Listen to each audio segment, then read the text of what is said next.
എല്ലാ പ്രിയപ്പെട്ടവർക്ക് യേശുവിൻ നാമത്തിൽ വന്ദനം. ഈ ആഴ്ച യേശു കർത്താവിൻ്റെ കഷ്ടാനുഭവങ്ങളെ ധ്യാനിക്കുന്ന ഈ ആഴ്ചയിൽ ആ ധ്യാനം വളരെ ശക്തമായ ഒന്നാണെന്ന് ഞാൻ നിങ്ങളോട് പറയുന്നു. യേശു ക്രിസ്തുവിൻ്റെ കഷ്ടങ്ങളും പീഡാനുഭവങ്ങളുമാണ് നമ്മെ അനുഗ്രഹ സമ്പൂർണരാക്കി മാറ്റിയത്. ഈ ആഴ്ചയിൽ നിങ്ങളും ധ്യാനിക്കുക. സഭയിൽ കൂടി വരുമ്പോൾ കർത്തൃമേശയുണ്ട്. എന്താണ് കർത്താവിൻ്റെ മേശ? കർത്താവ് സ്ഥാപിച്ചതാണ്. നിങ്ങൾ കൂടി വരുമ്പോൾ എൻ്റെ ഓർമ്മയ്ക്കായി ചെയ്യുവിൻ. എന്താണ് കർത്താവിൻ്റെ ഓർമ്മ? നിങ്ങൾക്ക് വേണ്ടി തകർക്കപ്പെട്ട എൻ്റെ ശരീരത്തിൻ്റെ ഓർമ്മ, നിങ്ങൾക്ക് വേണ്ടി ചൊരിഞ്ഞ എൻ്റെ രക്തത്തിൻ്റെ ഓർമ്മ. തകർക്കപ്പെട്ടതും രക്തം ചിന്തിയതും ഏറ്റവും വലിയ നിലവിളിയോടെ, ഏറ്റവും വലിയ വേദനയോടെയാണ്. യേശു നമുക്ക് വേണ്ടി വേദനകൾ അനുഭവിച്ചു.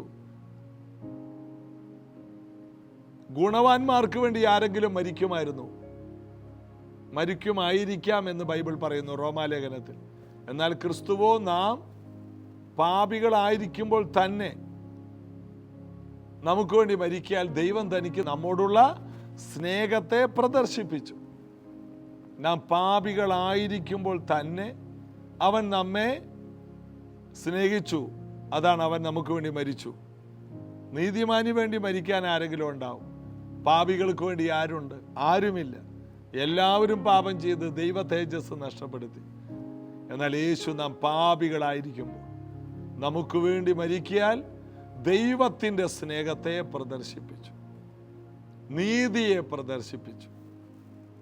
അങ്ങനെ നാം ദൈവമക്കളായി മാറി. അതുകൊണ്ട് കർത്തൃമേശ ധ്യാനിക്കുമ്പോൾ നമ്മൾ ശക്തരായി മാറും. ഇതുപോലെ കർത്താവിൻ്റെ പീഡാനുഭവങ്ങൾ ധ്യാനിക്കുമ്പോൾ നാം തളരുകയല്ല, നാം ബലപ്പെടുകയാണ്. അതുകൊണ്ട് ഇന്ന് ഭൂമിയിലുള്ള സകല ക്രൈസ്തവ സമൂഹത്തോടും പറയട്ടെ, നിങ്ങൾ യേശുവിൻ്റെ പീഡാനുഭവങ്ങൾ, കഷ്ടാനുഭവങ്ങളെ ധ്യാനിക്കണം. എന്താണ് കഷ്ടാനുഭവങ്ങൾ? യേശു എനിക്ക് വേണ്ടിയാണ് ഈ കഷ്ടങ്ങൾ അനുഭവിച്ചത്. ഞാൻ അനുഭവിക്കേണ്ടത് യേശു അനുഭവിച്ചു. അതിൻ്റെ അർത്ഥം ഇനി ഞാൻ അനുഭവിക്കേണ്ട. യേശു എനിക്ക് വേണ്ടി അടികൊണ്ടു, ഇനി ഞാൻ അടികൊള്ളണ്ട. യേശു ശിക്ഷാവിധികൾ തിന്നുകയും കുടിക്കുകയും ചെയ്തു, ഇനി ഞാനത് അനുഭവിക്കേണ്ട ആവശ്യമില്ല. എൻ്റെ നരകത്തീ മാറിപ്പോയി, എൻ്റെ മരണം മാറിപ്പോയി, എൻ്റെ ശാപം നീങ്ങിപ്പോയി. എനിക്ക് സമാധാനം കർത്താവ് തന്നു. എൻ്റെ സമാധാനത്തിന് വേണ്ടിയുള്ള ശിക്ഷ അവൻ്റെ മേലായി. അപ്പോൾ എനിക്ക് സമാധാനമുണ്ടെന്ന്. എന്താണ് സമാധാനം?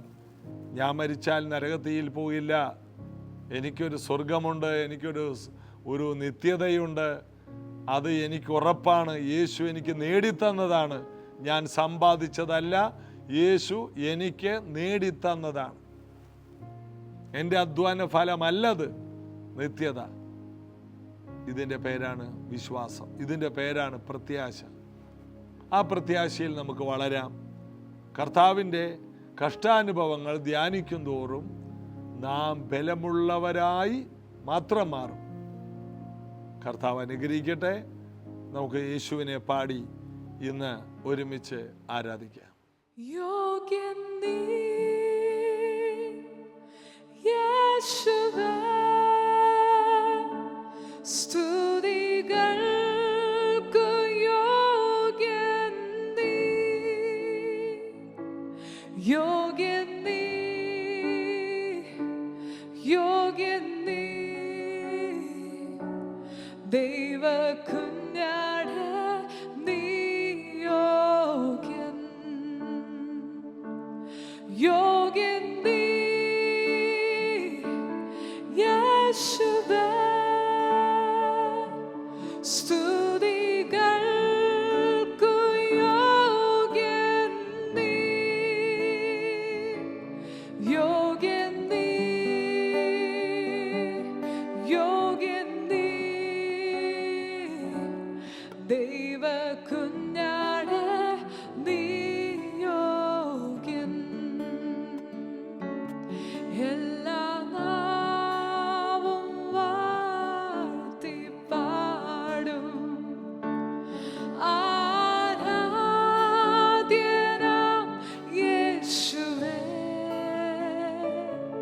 എല്ലാ നാവും വാഴ്ത്തി പാടും.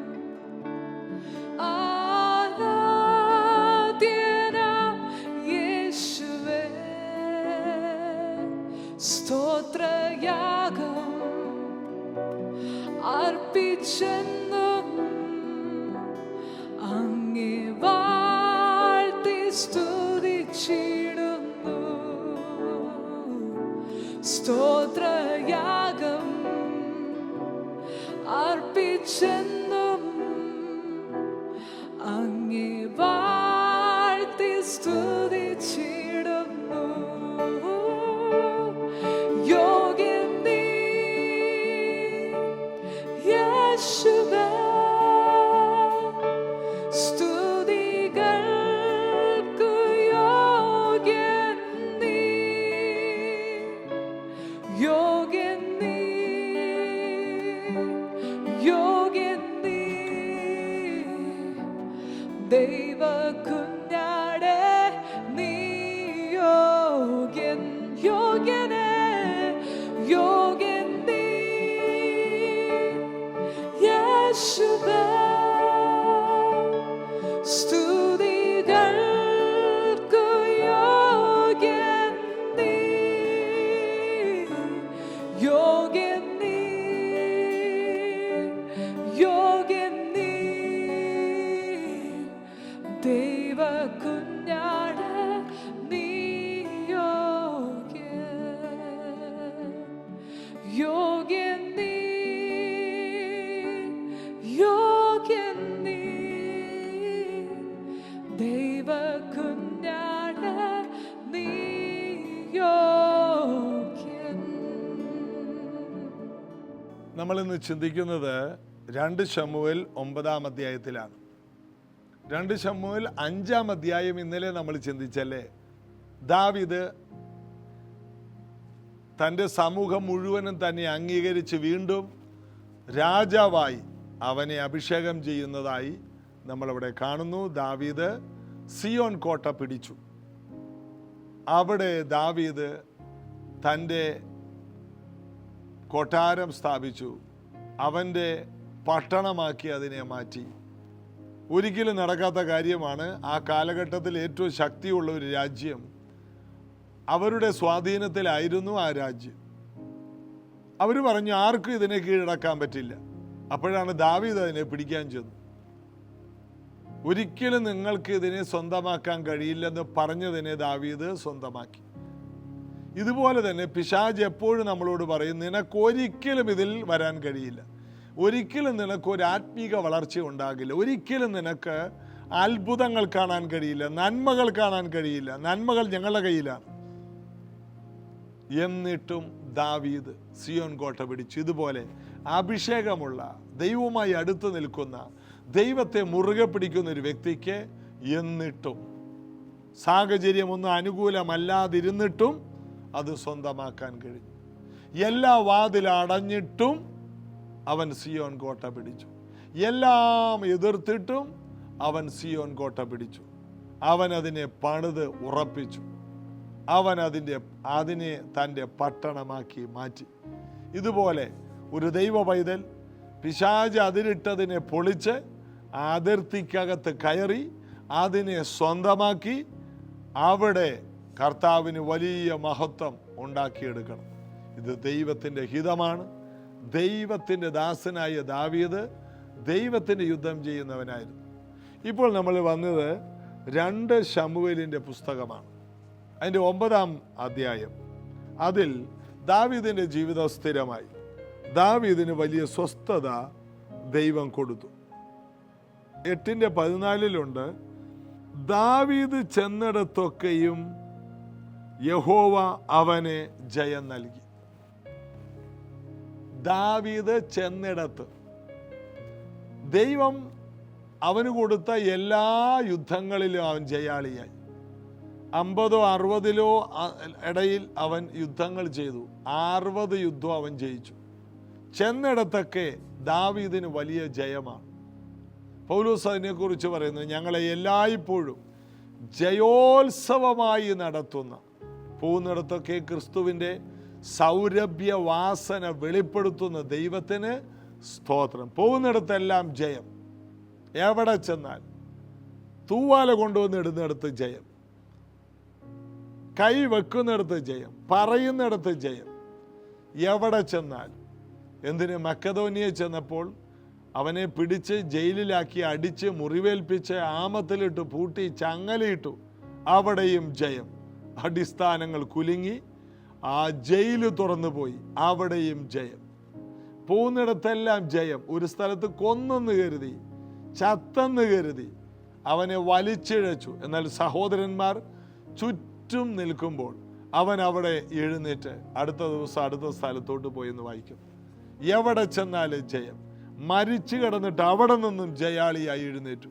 എന്തൊരു അത്ഭുതമാണ് അപ്പോസ്തല പ്രവൃത്തി! എന്തൊരു അത്ഭുതമാണ് ദാവീദിൻ്റെ ചരിത്രം! എല്ലായിടത്തും ദാവീദിന് ദൈവം ജയം നൽകി. ദാവീദ് ചെന്നിടത്തൊക്കെയും യഹോവ അവന് ജയം നൽകി. ചെല്ലണം. ഒരു ജയം ഉണ്ടായിട്ട് പോകാനാ പലരും നോക്കിയിരിക്കുന്നു. ഇല്ല, നീ മുന്നോട്ട് പോ.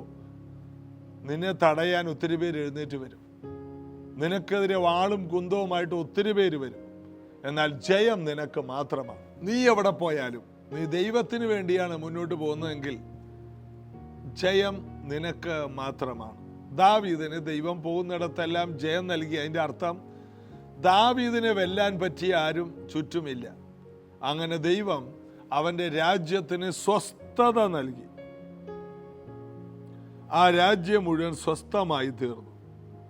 സ്വസ്ഥമായിരുന്നപ്പോൾ അവൻ ദൈവത്തിൻ്റെ കാര്യങ്ങൾ, ദൈവത്തിൻ്റെ ഹൃദയപ്രകാരം അന്വേഷിച്ചു. അതാണ് 9-ാം അധ്യായം തുടങ്ങുന്നത്. അനന്തരം ദാവീദ്, ഞാൻ യോനാഥാന്റെ നിമിത്തം ദയ കാണിക്കേണ്ടതിന് ശൗലിന്റെ കുടുംബത്തിൽ ആരെങ്കിലും ശേഷിച്ചിരിക്കുന്നുവോ എന്ന് അന്വേഷിച്ചു. ശൗലിന്റെ കുടുംബത്തിലുള്ളവരോട് ദയ കാണിക്കാൻ ദാവീദിന് എങ്ങനെ കഴിയും? ദാവീദിനെ ഉപദ്രവിക്കാൻ ഏറ്റവും കൂടുതൽ അന്വേഷിച്ച് നടന്ന വ്യക്തിയാണ് ആര്? ശൗല്. എന്നാൽ യോനാഥാൻ, ശൗലിന്റെ മകനായ യോനാഥാനുമായിട്ട് ദാവീദിന് വലിയൊരു ഉടമ്പടി ഉണ്ടായിരുന്നു. ആ ഉടമ്പടി സ്നേഹത്തിന്റെ ഉടമ്പടിയായിരുന്നു. ദാവീദ് യോനാഥാനുമായി ഒരു സ്നേഹ ഉടമ്പടി ഉണ്ടാക്കി. ആ ഉടമ്പടിയിൽ യോനാഥാൻ പറയുന്നുണ്ട്, നീ രാജാവാകും, ദാവീദേ നീ രാജാവാകും, അന്ന് ഞാൻ നിന്റെ രണ്ടാമനായി നിൽക്കും. അപ്പോൾ ദാവീദും യോനാഥാനും തമ്മിലുള്ള ഉടമ്പടി രാജാവും മന്ത്രിയും എന്ന നിലയിലാണ്. എന്നാൽ യോനാഥാൻ പറഞ്ഞതുപോലെ ദാവീദ് എത്തി.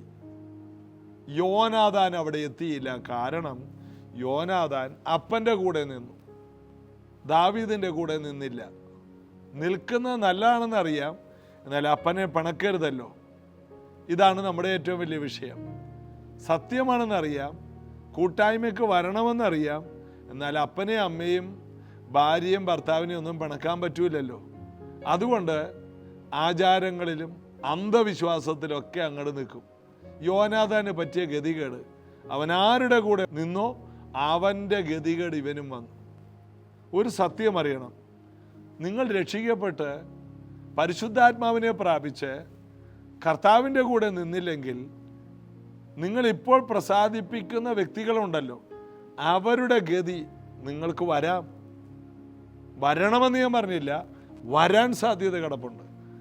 യോനാഥാൻ അന്ന് പറഞ്ഞൊരു വാക്കുണ്ട്, ദാവീദേ നീ രാജാവാകും, അന്ന് ഞാൻ നിന്റെ രണ്ടാമനാകും. ദാവീദ് രാജാവായില്ലേ? ആയി. പോയിടത്തെല്ലാം ജയം കിട്ടിയില്ലേ? കിട്ടി. എന്നാൽ ശൗല് പോയിടത്ത് അവന് ജയമുണ്ടായില്ല.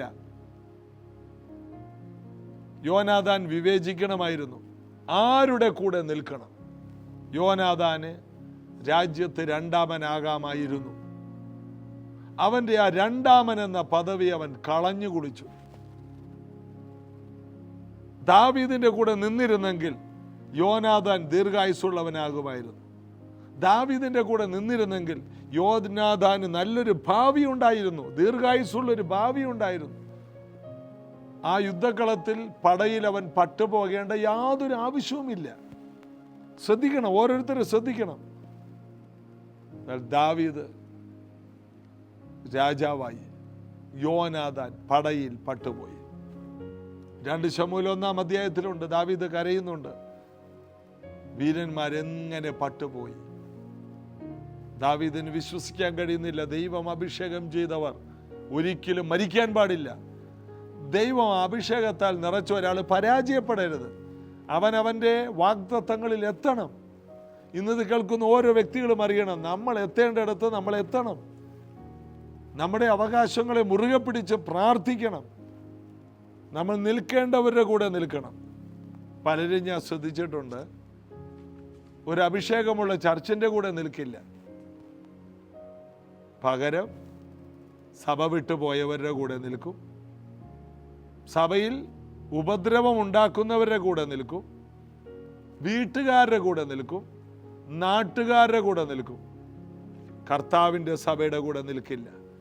കർത്താവ് അഭിഷേകം ചെയ്ത ദാവീദുമാരുടെ കൂടെ നിൽക്കണം. ഒരു അഭിഷിക്തൻ ഒരു സഭയിലുണ്ടെങ്കിൽ, നിങ്ങൾ പോകുന്ന ഏതെങ്കിലും സഭ, അവിടെ ഒരു ദൈവദാസൻ ഉണ്ടെങ്കിൽ ആ ദൈവദാസൻ്റെ കൂടെ നിൽക്കണം. അദ്ദേഹത്തിൻ്റെ കഷ്ടങ്ങളിൽ കൂടെ നിൽക്കണം. ദാവീദിൻ്റെ കൂടെ നിൽക്കാൻ ഒരു 100-400 പേര് അവൻ്റെ കുടുംബത്തിൽ നിന്ന് വന്നു. കടമുള്ളവർ, ഞെരുക്കമുള്ളവർ, സന്തുഷ്ടിയില്ലാത്തവർ ദാവീദിൻ്റെ അടുക്കൽ വന്നു. അവർക്ക് തലവനായി. പിന്നത്തേതിൽ ഈ 400 പേര് യുദ്ധവീരന്മാരായി മാറിയതാണ് ചരിത്രം. യോവാബ്, അബിശായി, അസഹേൽ ഇവരെല്ലാം തൊട്ടടുത്ത ഏറ്റവും അടുത്ത ബന്ധുക്കളാണ്. ദാവീദിൻ്റെ കുടുംബക്കാർ മുഴുവനും, ദാവീദിൻ്റെ കൂടെ നിന്നവരെല്ലാം അവരനുഗ്രഹിക്കപ്പെട്ടു.